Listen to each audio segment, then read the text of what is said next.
It's the Real Estate Podcast, brought to you by ANZ Home Loans for financial well-beings. Hey, welcome back to another episode of the Real Estate Breakfast, your knowledge-based property podcast. And we're doing it 7 days a week from all corners of the Australian housing market. And you can hear us, as always, on iHeartRadio, Spotify, Apple Podcasts and Amazon. It is a Thursday, November the 21st today, and Australia is set to miss its National Housing Accord target of 1.2 million new homes by 2028. No surprise here, with only 975,000 odd homes expected to be built over the next 5 years. And this is something that has been forecast by HIA, and we'll be talking to them in just a moment. Every state is expected to underperform, with New South Wales being the worst. And part of the problem is infrastructure projects are diverting tradies needed for home construction, which is just contributing to this housing shortfall. So on that note, let's catch up on our Thursday morning with Matthew King. He is the senior economist at the Housing Industry Association. And good morning, Matthew. Welcome to the Real Estate Breakfast.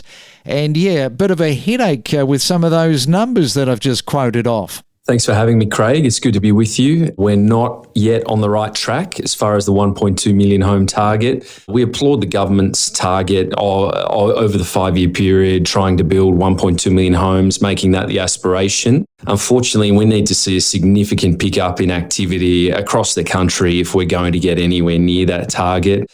We are expecting that we'll fall short by just shy of 200,000 homes at the conclusion of the 5-year period. Yes, because you have mentioned Australia is unlikely to meet the 1.2 million homes target due to various constraints that you're talking about. Perhaps just talk through the most significant obstacles that the government needs to address right now to change this trajectory. Look, there's definitely a number of policy settings that we need to give serious attention and change to. I think first and foremost, we need to address the taxation of new housing. Unfortunately, property taxation in this country is in part a key driver of the affordability crisis. When we levy taxes on housing at all stages of development, ultimately they are borne by the household that purchases the dwelling. So taxes such as stamp duty and other infrastructure charges are just driving up affordability. So we need to address taxation. We also need to address land supply. Unfortunately, jurisdictions like Greater Sydney have just had sustained inadequate supply of both infill and greenfield land, and that's now pushed up the cost of land significantly. And so that's embedded in the cost of a home. And before even a concrete slab is laid, we're already tracking towards an expensive home. Yeah, the land tax that you're talking about as one of the issues is such a big headache at the moment. And with the shortage of 83,000 tradies to meet the housing demand, let's talk about some of the steps that can be taken to accelerate the supply of these skilled workers for the construction industry. Is it just about the training of more workers, or are there other critical solutions at play here? So you rightly identify that as per our research and our report, All Hands on Deck, that we're projecting that we need another 83,000 skilled trades workers over the 5-year period if we're going to achieve 1.2 million homes. So that's 83,000 new workers. Now, where are we going to get those from? Well, first and foremost, we need to start at home. We need to look here in Australia.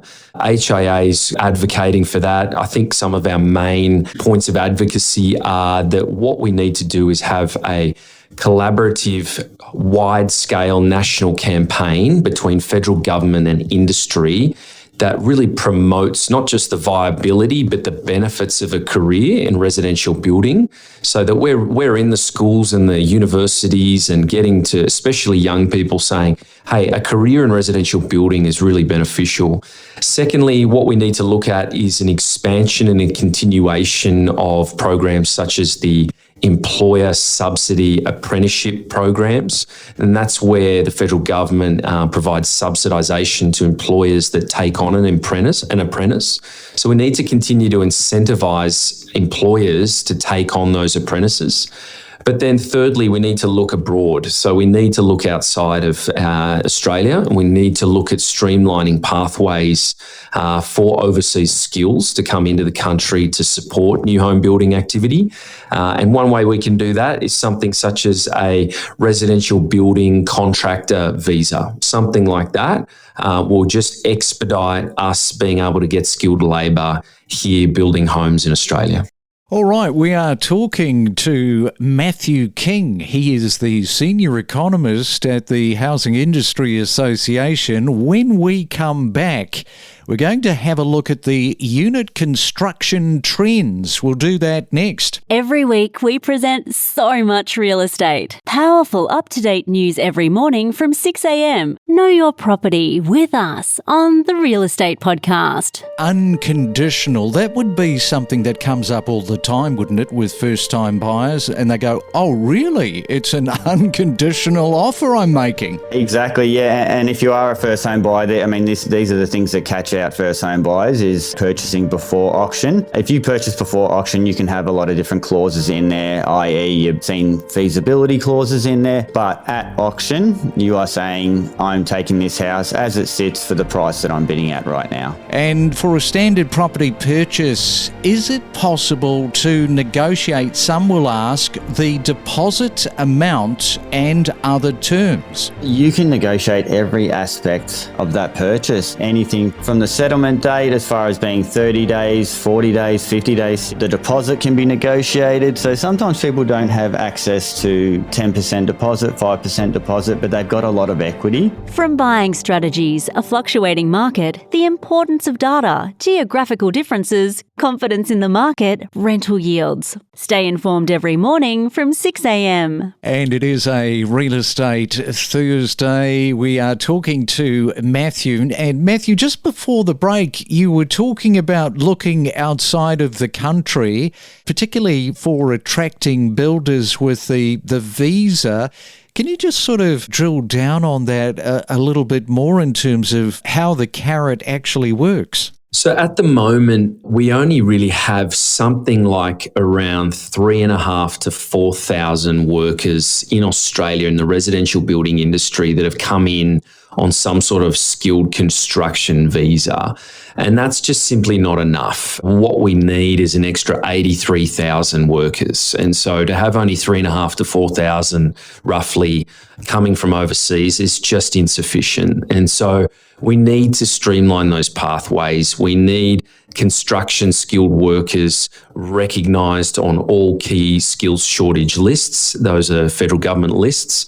And then we need to implement the appropriate visa categorisations for skilled workers in construction. They needed to be treated as critical skilled labour. So we need to streamline the pathways. We need to expand the applicable visas to overseas workers, and we need to make it not so complex. We need to make it more efficient, and we need to expedite the process, and we need to keep the costs down. And that's going to be essential to supplement the apprentices that are coming through the system here in Australia.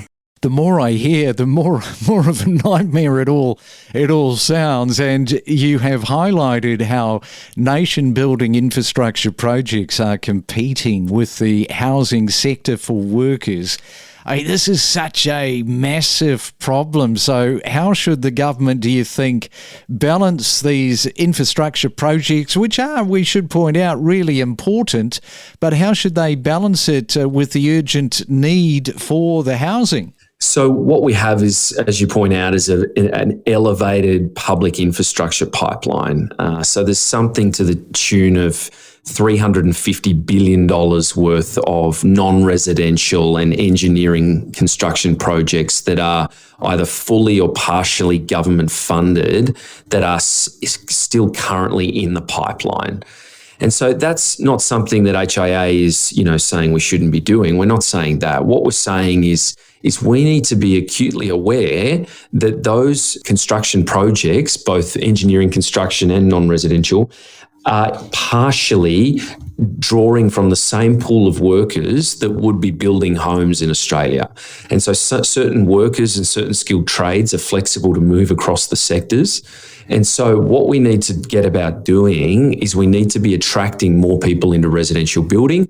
And that's why we need things like, wide-scale campaigns, supporting employers that are taking on apprentices, really getting into the institutions to encourage especially young people to take on a career in residential building. And then we need to get overseas skilled trades in here as quickly as possible, and we need it to be fast and low on the complexity and low on the cost. Otherwise, this elevated public infrastructure pipeline is going to really pull on skilled trades, and that is going to be a constraint on new home building. And we definitely will not get to 1.2 million homes over 5 years unless we start making some significant policy changes to expedite, the inflow of new workers into residential building. Yeah, so many things to think about. Just before I let you go, with the rising prices and more people sharing rental homes these days or moving into multi-generational living situations, do you think that this trend is likely to continue? And how is it going to shape Australia's housing landscape in the next 2-3 coming years? Yeah, it's a big subject. We've got different demographic factors at play here. We've obviously got certain cohorts of people that are, opting for more multi-generational housing. That can be particularly popular amongst certain migrants that come into the country. But equally, what's not understood is that some of those incoming students also like to live in more apartment-style accommodation on their own. What's also happening right now, I think perhaps the biggest factor is obviously an ageing of the population coupled with an increase in lone person households. That ageing of the population and the increase in lone person households, that's actually causing a longer-term trend of a decrease in household size. So while we've had a bit of aberration in the last year or two with COVID, generally we have a decreasing household size trend going on in Australia. We really need to get about picking up new home building activity. And so to come back to it, we really need to pull out all stops and reduce the impact of some of these key constraints: inadequate land supply, excessive taxation of new home building, providing the workers that the residential building industry needs. All right, it sounds like a very, very big undertaking, of course, and good luck there at the HIA. Matthew, thank you for coming on to the Real Estate Breakfast this morning, and enjoy your Thursday. Thanks very much for having me, Craig. From first-time home buyers to seasoned investors to breaking property news, discover the stories behind the real estate. We connect you to the best real estate information across Australia. The Real Estate Podcast.